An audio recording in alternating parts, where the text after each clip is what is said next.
Andrew Jackson was the 7th President of the United States. He was born near the end of the colonial era, somewhere near the then unmarked border between North and South Carolina, into a recently immigrated Scots-Irish farming family of relatively modest means. During the American Revolutionary War, Jackson, whose family supported the revolutionary cause, acted as a courier. He was captured at age 13 and mistreated by his British captors. He later became a lawyer. He was elected to the U.S. House of Representatives, and then to the U.S. Senate. In 1801, Jackson was appointed colonel in the Tennessee militia, which became his political as well as military base. Jackson owned hundreds of slaves who worked on the Hermitage Plantation, which he acquired in 1804. He killed a man in a duel in 1806, over a matter of honor regarding his wife Rachel. Jackson gained national fame through his role in the War of 1812, most famously where he won a decisive victory over the main British invasion army at the Battle of New Orleans. Jackson's army was then sent to Florida, where he deposed the small Spanish garrison. This led directly to the treaty which formally transferred Florida from Spain to the United States. Nominated for president in 1824, Jackson narrowly lost to John Quincy Adams. Jackson's supporters then founded what became the Democratic Party. Nominated again in 1828, Jackson crusaded against Adams, and the corrupt bargain between Adams and Henry Clay, he said, cost him the 1824 election. Building on his base in the Western new support from Virginia and New York, he won by a landslide. The Adams campaigners called him and his wife Rachel Jackson bigamists. She died just after the election, and he called the slanderers murderers, swearing never to forgive them. His struggles with Congress were personified in his personal rivalry with Clay, whom Jackson deeply disliked, and who led the opposition. As president, he faced a threat of secession from South Carolina over the Tariff of Abominations, which Congress had enacted under Adams. In contrast to several of his immediate successors, he denied the right of a state to secede from the Union, or to nullify federal law. The nullification crisis was diffused when the tariff was amended, and Jackson threatened the use of military force if South Carolina attempted to secede. Congress attempted to reauthorize the Second Bank of the United States several years before the expiration of its charter, which he opposed. He vetoed the renewal of its charter in 1832, and dismantled it by the time its charter expired in 1836.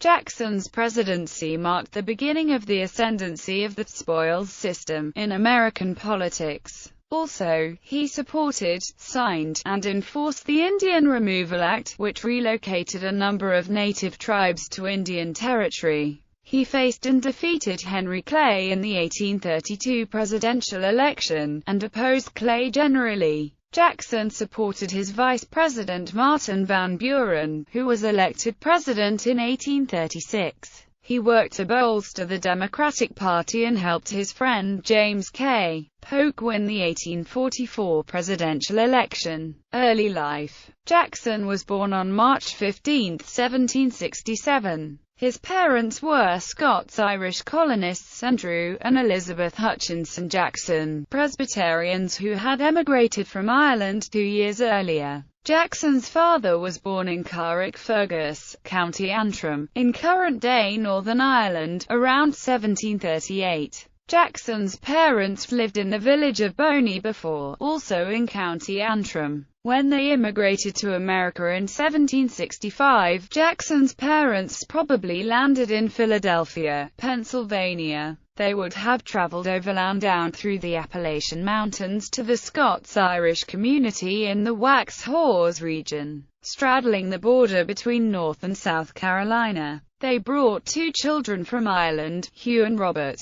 Jackson's father died in an accident in February 1767, at the age of 29, 3 weeks before his son Andrew was born in the Waxhaws area. His exact birth site is unclear because he was born about the time his mother was making a difficult trip home from burying Jackson's father. The area was so remote that the border between North and South Carolina had not been officially surveyed. In 1824, Jackson wrote a letter saying that he was born at an uncle's plantation in Lancaster County, South Carolina, but he may have claimed to be a South Carolinian because the state was considering nullification of the tariff of 1824, which Jackson opposed. In the mid-1850s, second-hand evidence indicated that he may have been born at a different uncle's home in North Carolina. Jackson received a sporadic education in the local Oldfield School. In 1781, he worked for a time in a saddle-maker's shop.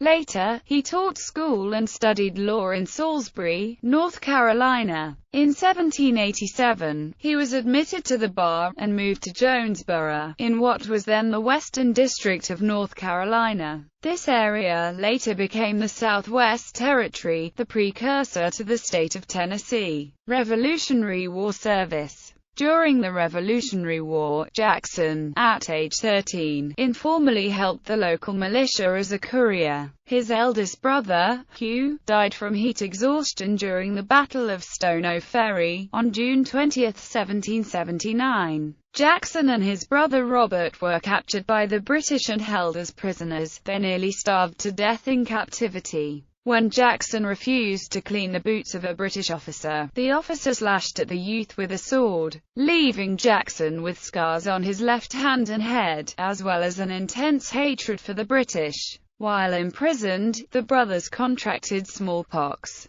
Robert Jackson died on April 27, 1781, a few days after their mother Elizabeth secured the brothers' release. After being assured Andrew would recover, Elizabeth Jackson volunteered to nurse prisoners of war on board 2 ships in Charleston Harbor, where there had been an outbreak of cholera. She died from the disease in November 1781, and was buried in an unmarked grave. Jackson became an orphan at age 14. Following the deaths of his brothers and mother during the war, Jackson blamed the British for his losses. Legal and political career. Jackson began his legal career in Jonesboro, now northeastern Tennessee. Though his legal education was scanty, he knew enough to be a country lawyer on the frontier. Since he was not from a distinguished family, he had to make his career by his own merits. Soon he began to prosper in the rough-and-tumble world of frontier law.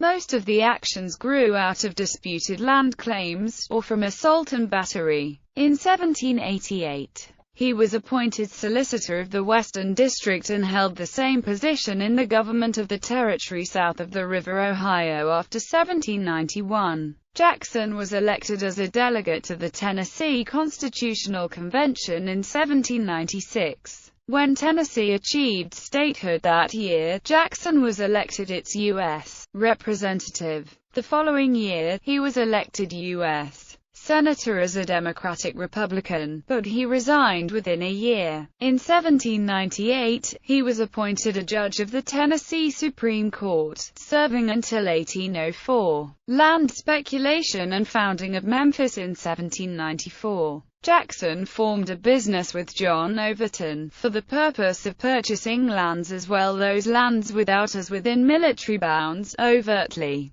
buying and selling land which had been reserved by treaty for the Cherokee and Chickasaw. Upon his return from Florida, Jackson negotiated the sale of the land from the Chickasaw Nation in 1818. He was one of the 3 original investors who founded Memphis, Tennessee in 1819. Hermitage Plantation. In addition to his legal and political career, Jackson prospered as planter, slave owner, and merchant. He built a home and the first general store in Gallatin, Tennessee in 1803. The next year he acquired the Hermitage, a 640-acre plantation in Davidson County, near Nashville. Jackson later added 360 acres to the plantation, which eventually grew to 1,050 acres. The primary crop was cotton, grown by enslaved workers. Starting with 9 slaves, Jackson held as many as 44 by 1820, and later held up to 150 slaves, making him among the planter elite. Throughout his lifetime, Jackson may have owned as many as 300 slaves.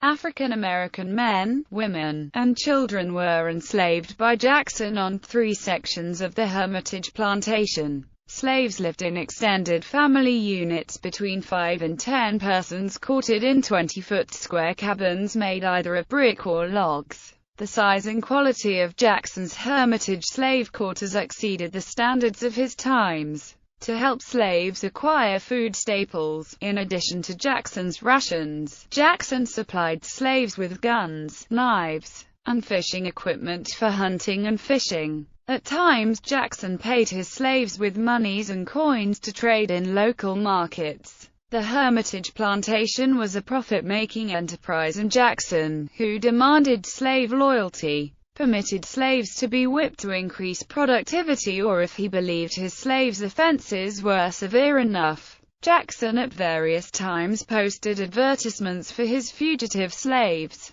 For the standards of his times, Jackson was considered a humane slave owner who furnished his slaves food, housing, and did not prohibit his female slaves from having children. Military career. Jackson was appointed commander of the Tennessee Militia in 1801, with the rank of colonel. He was later elected Major General of the Tennessee Militia in 1802. War of 1812, Creek Campaign and Treaty. During the War of 1812, the Shawnee chief Tecumseh encouraged the Red Stick Creek Indians of northern Alabama and Georgia to attack white settlements. He had unified tribes in the Northwest to rise up against the Americans, trying to repel American settlers from those lands north of the Ohio. 400 settlers were killed in the Fort Mims Massacre, one of the few instances of Native Americans killing a large number of American settlers and their African American slaves, which brought the United States into the Internal Creek Campaign. Occurring at the same time as the War of 1812, the Creek Campaign saw Jackson command the U.S. forces, which included the Tennessee Militia, U.S. Regulars, and Cherokee, Choctaw, and Lower Creek Warriors. Sam Houston and David Crockett served under Jackson in this campaign. Jackson defeated the Red Sticks at the Battle of Horseshoe Bend in 1814. U.S. forces and their allies killed 800 Red Stick warriors in this battle, but spared the chief Red Eagle, a mixed-race man also known as William Weatherford. After the victory, Madison's Secretary of War Armstrong ordered Major General Thomas Pinckney in April 1814 to make the surrender treaty. Pinckney made moderate terms of surrender, including handing over an unspecified amount of land, the construction of U.S. forts, turning over warriors who instigated hostilities, and agreeing to stop trade with foreign countries. Jackson opposed the unpopular Pinckney Treaty, desiring to completely destroy the Creek Nation. Jackson was promoted Major General and given charge of the 7th Military District, replacing Major General Thomas Flournoy. Jackson, now commanding general, immediately threw out Pinckney's treaty and forced severe terms upon both the Upper Creek enemies and the Lower Creek allies, wresting 22 million acres in present-day Georgia and Alabama from all the Creek for European American settlement. Jackson also confiscated land from Indians who had sided with the Americans. Jackson stated that the terms must be accepted or the tribe would be forcefully removed to Florida. On August 9, 1814, 35 Indian elder leaders signed Jackson's Treaty of Fort Jackson. The warrior faction of the Creek Nation and the British, however, did not formally recognize the treaty. According to author Gloria Jehoda, the Creeks coined their own name for him, Jacksachula Haja, or Jackson, Old and Fierce. Battle of New Orleans. Jackson's service in the War of 1812 against the United Kingdom was conspicuous for bravery and success. When British forces threatened New Orleans, Jackson took command of the defenses, including militia from several western states and territories. He was a strict officer but was popular with his troops. They said he was tough as Old Hickory wood on the battlefield, and he acquired the nickname of Old Hickory in the Battle of New Orleans on January 8, 1815. Jackson's 5,000 soldiers won a decisive victory over 7,500 British. At the end of the battle, the British had 2,037 casualties, 291 dead, 1,262 wounded, and 484 captured or missing. The Americans had 71 casualties, 13 dead, 39 wounded, and 19 missing. In force martial law New Orleans, Jackson ordered the arrest of U.S. District Court Judge Dominic A. Hall in March 1815, after the judge signed a writ of habeas corpus on behalf of a Louisiana legislator that Jackson had arrested. Louis Luala had written an anonymous piece in the New Orleans newspaper, challenging Jackson's refusal to release the militia. After the British ceded the field of battle, Jackson had claimed the authority to declare martial law over the entire city of New Orleans, not merely his camp. After ordering the arrest of a Louisiana legislator, a federal judge, a lawyer, and after intervention of Joshua Lewis, a state judge, who was simultaneously serving under Jackson in the militia, and who also signed a writ of habeas corpus against Jackson, his commanding officer, seeking Judge Hall's release, Jackson relented. Civilian authorities in New Orleans had reason to fear Jackson, but they fared better than did the 6 members of the militia whose executions, ordered by Jackson, would surface as the coffin handbills during his 1828 presidential campaign. Nonetheless, Jackson became a national hero for his actions in this battle and the War of 1812. By a resolution on February 27, 1815, Jackson received the thanks of Congress as well as a Congressional Gold Medal. Alexis de Tocqueville, underwhelmed by Jackson, later commented in Democracy in America that Jackson was raised to the presidency, and has been maintained there, solely by the recollection of a victory which he gained 20 years ago, under the walls of New Orleans. First Seminole War. Jackson served in the military again during the First Seminole War. He was ordered by President James Monroe in December 1817 to lead a campaign in Georgia against the Seminole and Creek Indians. Jackson was also charged with preventing Spanish Florida from becoming a refuge for runaway slaves. Critics later alleged that Jackson exceeded orders in his Florida actions. His directions were to terminate the conflict.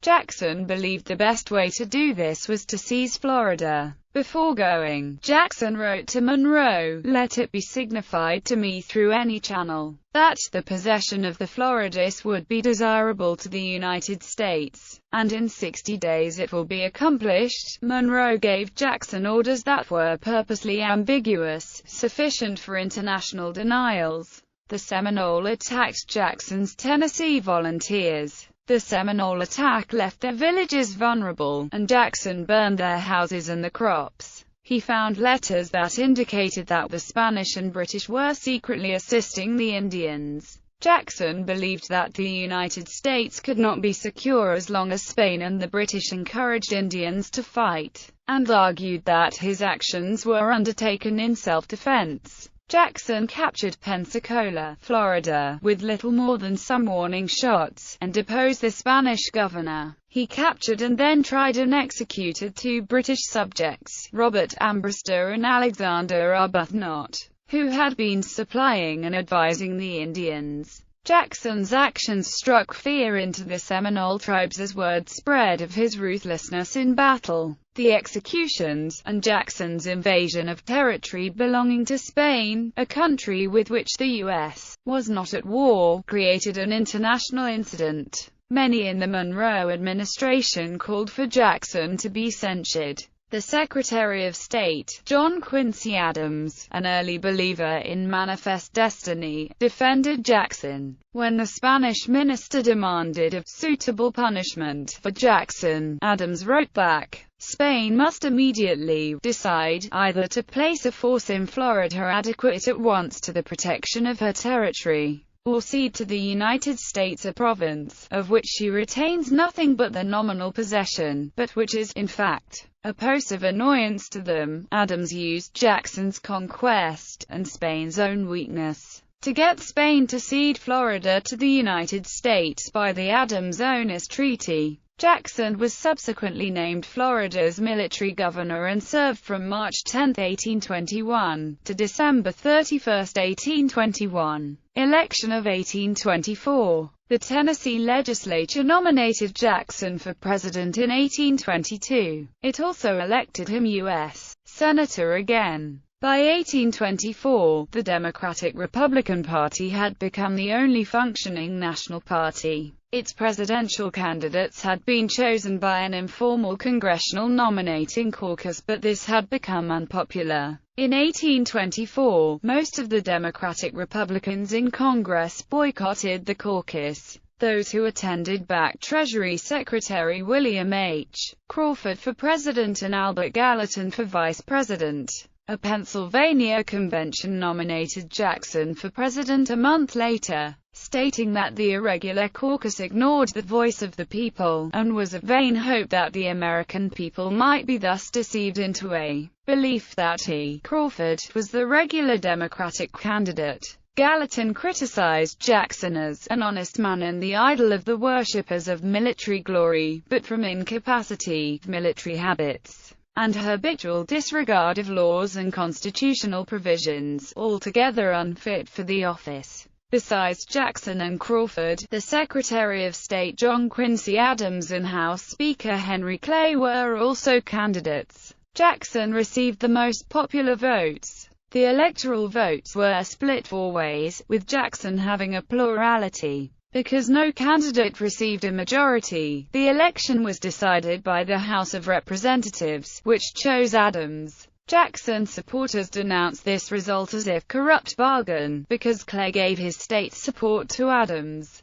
who subsequently appointed Clay as Secretary of State. As none of Kentucky's electors had initially voted for Adams, and Jackson had won the popular vote, some Kentucky politicians criticized Clay for violating the will of the people in return for personal political favors. Jackson's defeat burnished his political credentials. However, many voters believed the man of the people had been robbed by the corrupt aristocrats of the East.